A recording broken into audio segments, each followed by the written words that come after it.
Assalamu alaikum, barkanku da zuwa wannan channel ɗin KC Technology TV. Wannan shine darasinmu na biyu a game da darasinmu na sirrin SIM card. Yawwa, shi wannan darasin namu na biyu ba komai ne zan nuna muku illa kawai abin da yake kowa ya san shi mai sauƙi ne. Mai sauƙi ne kowa ya san shi. Abin da zan gwada muku shine wannan shine call forwarding. In za ka haɗa mutum yanzu misali ka anshi wayar budurwarka in kana ganin baka yarda da ita ba wani saurayin na kiranta za ka iya sa mata wannan code ɗin. Yanzu dai abu mai sauƙi ne kawai wannan. To zan koya maka wannan abun amma ka daure fa ka kuma manta ku na subscribe. To mu je kawai. In kana so ka sa wannan abun za ka sa kun gani star kuma 21 ne hash. Idan kai haka bari ku gani idan haka kun ga ce call forwarding unconditionally service was enabled. Na riga na yi enable ɗin na kunna shi yanzu. Kuma kenan na yi bala'i na call forwarding an haɗa min call forwarding. Yanzu dai kiran da za a yi ba zai zo ba. Ba wai zuwa ni ba ne ba.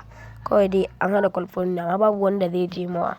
In kana so ka cire ma haka amma in kana so ka sa ma budurwarka wanda duk wanda ya kira ta zo cikin wayarka abu mai sauƙi ne za ka yi. Za ka anshi wayarta sai ka sa star 21 star kun gani sai ka sa number ka nan gwaren kai kuma misali sai ka sa number ka ni bari ku ga in sa number ta 081 072 00288.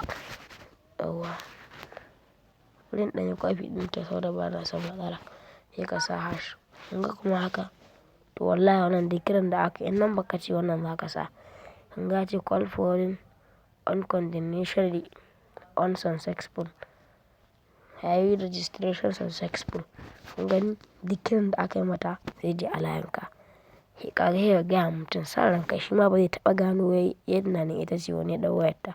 To in kana so kuma ka cire shi ma shortcut ne hash 21 sai ka sa star sai ka sa number nan a gaba sai ka sa hash. Kun gani? Kun gani za ku ga yayi enable. Kun ga yayi enable to shi kenan. Yawwa wannan ne dai ƙarshen wannan darasin namu na biyu.